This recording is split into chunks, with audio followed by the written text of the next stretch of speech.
What up, though, and welcome to Lions Nation Unite. I am Easy, and smash the like button if I am the saddest man on this channel. And if you want to know why I'm sad, number one, Frank Ragnow retired. Number two, actually just recorded his entire video and had the mute button selected. So here's here's round two. Oh man, Detroit Lions, all pro, all time Iron Man, fisherman, whatever word you want to use to describe Frank Ragnow, he's one of the best centers in football. He has been one of the best centers in football. Matter of fact, ranked as the second best center in football last year, ranked as the first best center in football previous year, and 2022 ranked as the fifth best center. And he's quietly always been in that top five. It's just the Detroit Lions haven't always been the best team. And now they lose that.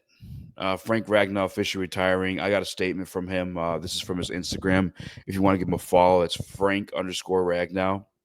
And his statement reads, "These past couple of months have been very trying as I've come to the realization that my football journey is ending and I'm officially retiring from the NFL. I've tried to convince myself that I'm feeling good, but I'm not. It's time to prioritize my health and my family's future. I've given this team everything I have, and I thought I had more to give, but the reality is simply I don't. I have to listen to my body, and this has been one of the hardest decisions of my life. The Lions organization has been absolutely incredible throughout this process, and I can't emphasize this enough how grateful I am for this team and all of the fans. It was an absolute honor going to battle for you all." And those are Frank's words from himself, like I said, via Instagram. It just stinks, man. It really stinks for so many reasons. One, it was just fun to cheer that guy on. It really is. If you guys don't know, Frank Ragnow's played through a fractured throat. I'm sure some of you didn't even know that was a thing, unless you're a big Jared Goff fan. Maybe you do. He's played through, a torn MCL in a playoff game that we won against Tampa Bay Buccaneers. I don't know if you guys remember. I believe it may have been QB sneak. Whatever the play was right before halftime, Frank had banged up his knee, ended up being an MCL injury, and played through it all the way up. It's like goal line stance, too, against Vita Vea, blocking from his knees. So Dave Montgomery, I think it's Craig Reynolds, actually get in on the end zone of that one. Like, this guy is just the ultimate Iron Man. Tore his pec last season. And he's supposed to, and we covered that on this very channel. Tore his pec last season. He was supposed to be out 4 to 8 weeks. I believe he was out only one. He's just so damn fun to root for. He's funny. He's easygoing. One thing I always miss for sure was just the banter between he and Jared Goff. Whenever Jared Goff was mic'd up, there was one where Jared Goff told him, Frank asked straight up because he saw the camera pointing at him and JG, and he's like, "Hey, are you mic'd up today? Like, what's up?" Jared Goff tells him no. Uh, Comes out that he was obviously, and Frank messing back with him at some point during practice was like, "Oh man, your breath stinks today." Later out of practice, he's like, "Oh, very bad." Jared Goff is freaking out, and obviously Frank was just messing with him to get back at him. And I'm not crying, by the way. As much as I wanted to cry, I mean, I'm light skinned enough to cry had I ever decided to. I'm not. I just got some sciences going on. Um, but yeah, this is unfortunate, man. It was fun to watch him play. And he happened to be one of the best centers in football, just straight up. I mean, I got this fun stat real quick, too, just to kind of quantify it for the numbers, people. It's 5,541 snaps Frank Ragnow has played at the center position for the Detroit Lions. He's only allowed 6 sacks in that time per PFF. And mind you, PFF adds, they credit half a sacks as full sacks too. So some of those may even been like real sacks. Could have been someone else getting in on it, helping somebody get one other guy down. What it means for the Detroit Lions in the future, I mean, that's an even bigger question than I think I'm prepared to answer or even realize myself. I mean, this is huge. This is devastating. It really is. Beyond just being sad about it, like Frank Ragnow, as we said before, one of the best centers in football. You don't just replace that. Um, I know that one could argue the Eagles had and then went on and won the Super Bowl. And you may be right in that stance. Like I guess I couldn't argue that. But what I will say about the Eagles is they have two top 10 tackles. I'm talking about left and right tackle, and then they had the center situation too.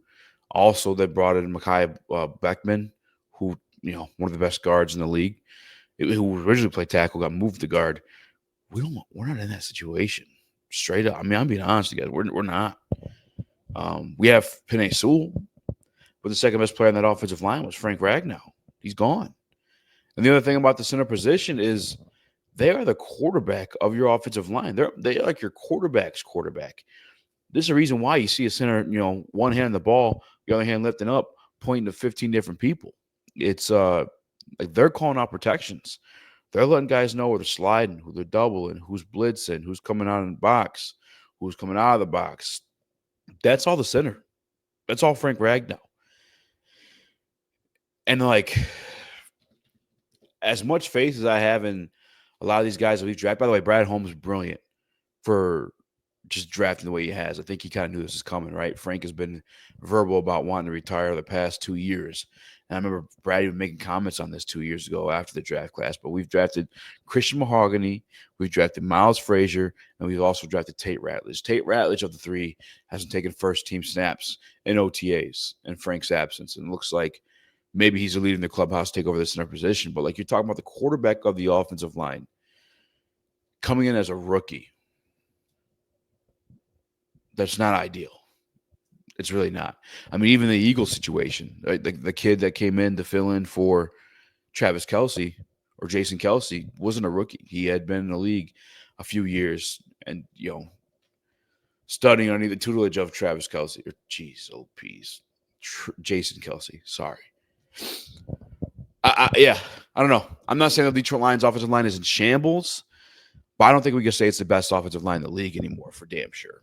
And I think just briefly, maybe I could do a little deeper homework for sure, but by 5 o'clock I will.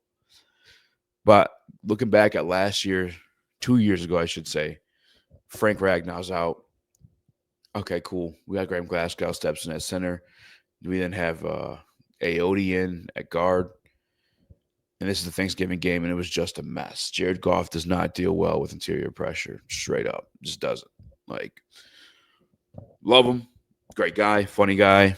But if we're judging him as a football player, the interior pressure is like where he struggles the most. And you look back at that Green Bay game, the fumble, the sacks, just the antsiness. I'm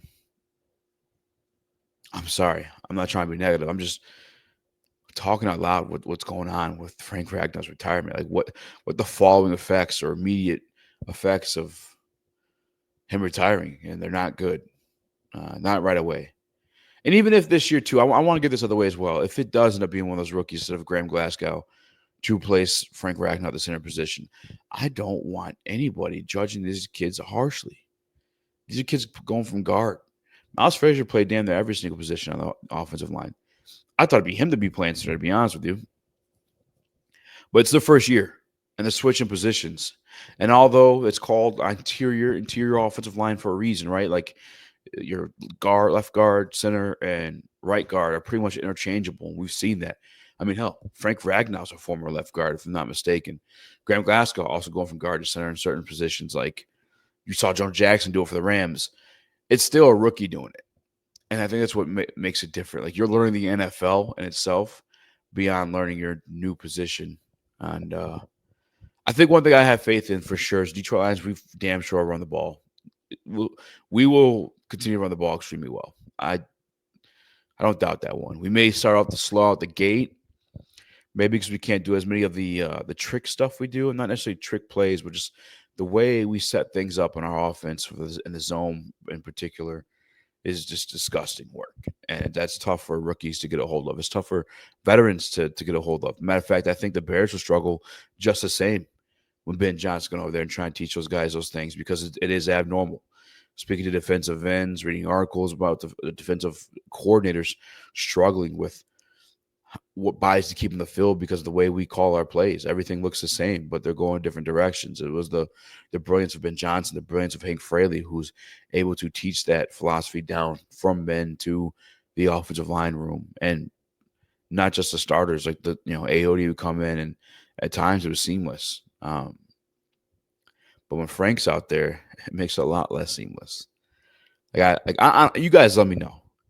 Comment down below where you think the Detroit Lions offensive line ranks now that Frank Ragnow is gone. I'm going. I guess I'd still say top 10, top 15 if you want to be safe, or if you want to be an a-hole. But I'm sticking top 10. I still think we'll run the ball very well. Where I'm most nervous is just protecting Jared Goff. As we saw in that playoff game against Commanders, I mean, another situation, right? Some interior pressure, and that ended up being an interception. And we are in the red zone. We're marching down our way towards the red zone in that play. Would have been a scoring possession for damn sure. It's just, I guess this is where you want to keep your eyes out at training camp, with the pads are on at the very least. What's going on in the interior offensive line position? And are they doing well? It sucks too that you don't have a guy like Aleem healthy for this training camp for those guys to get that type of experience. Even sucks for our young guy Ty Leak to not get that type of experience against a guy like Frank Ragnow. Because I've heard Aleem credit and Zeitler credit, like a Aleem for sharper than them, vice versa. Like I don't know, guys. I can't spin this and pretend this is anything positive. It's not. Frank Ragnow retiring sucks. As we told you, he ranked as the second best center last year per PFF, ranked as the first best center in 2023 per PFF, and the fifth best 2022. You don't just replace that. Damn sure one of the best run blocking centers too. I mean, one of the absolute best guys that find another body down the field, or finding a body in general. Yeah, this is where the Detroit Lions are at right now. Brutal schedule, and you're missing one of your captains in Frank Ragnow, the quarterback of the offensive line. I could be being way more. I don't know what word I'm thinking about. Just maybe I'm being way more pessimistic about it than others, but I don't like it. I still think we're a good team. I still think we make the playoffs. But obviously, you're not as good of a team as you are without Frank Ragnow. Dude, that's just straight up. Got to be honest with you guys. But again, so top 10, still have Jahmyr Gibbs and the rest of these weapons too. It's just another thing I have to get over. I have to pray that Tate Radledge, Miles Frazier, or Christian Mahogany is the answer this year. Because money's coming due, and situations are changing. We already lost two of our coordinators, who are I perceive as one of the better guys in the league. Ben Johnson for damn sure. AG as well. I think AG is a better football coach and coordinator, to be honest with you. But yeah, I don't know. Am I tripping, guys? Am I overreacting? Let me know in the comment section down below. Where do you rank the Detroit Lions offensive line? What do you have the record turning into now that Frank Ragnow's gone? Let me know. Let me know. Cheer me up. I appreciate you.